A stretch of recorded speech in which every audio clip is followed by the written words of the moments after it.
मान लीजिए आपने अपनी एक प्रॉपर्टी बेची, अब उस पर short term capital gain rise होगा या लॉन्ग टर्म कैपिटल गेन, ये डिपेंड करता है कि आपकी property short term capital asset है या लॉन्ग टर्म कैपिटल एसेट है।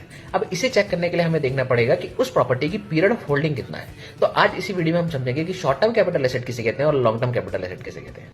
तो देखिए, अगर आपके पास कोई भी सिक्योरिटी है जो लिस्टेड है recognised stock exchange of India में, एनएससी या बीएससी के अंदर, या फिर आपके पास कोई भी यूनिट्स है इक्विटी ओरिएंटेड म्यूचुअल फंड के, या फिर आपके पास कोई भी यूनिट है UTI unit trust of India के, या फिर आपके पास जीरो कूपन बॉन्ड है, अगर आपके पास इनमें से कोई भी कैपिटल एसेट है, उसकी पीरियड ऑफ होल्डिंग 1 साल से ज्यादा है, तो वो लॉन्ग टर्म कैपिटल एसेट है। लेकिन अगर उसकी पीरियड ऑफ होल्डिंग 1 साल या 1 साल से कम है, तो वो शॉर्ट टर्म कैपिटल एसेट है। तो अगर इन सारे कैपिटल एसेट्स को छोड़ के कोई और कैपिटल एसेट है, तो उसमें पीरियड ऑफ होल्डिंग 2 साल की हो जाएगी। अगर 2 साल से ज्यादा होल्ड कर रखा है आपने, तो लॉन्ग टर्म कैपिटल एसेट है। अगर 2 साल या 2 साल से कम है, तो शॉर्ट टर्म कैपिटल एसेट है। तो इन केस ऑफ प्रॉपर्टी, अगर आपने उसे होल्ड कर रखा है 2 साल से ज्यादा, तो उस पर रियलाइज होगा लॉन्ग टर्म कैपिटल गेन या लॉन्ग टर्म कैपिटल लॉस। अगर 2 साल या 2 साल से कम आपने होल्ड कर रखा है, तो उस पर रियलाइज होगा शॉर्ट टर्म कैपिटल गेन या शॉर्ट टर्म कैपिटल लॉस।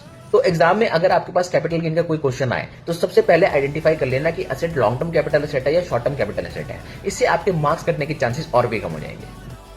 ऐसे ही बहुत सारे इंपॉर्टेंट कॉन्सेप्ट्स को रिवाइज करने के लिए हमारे इंस्टा पेज को फॉलो कर लो और हमारे चैनल को सब्सक्राइब कर दो और ये रील अपने दोस्तों के साथ शेयर कर दो।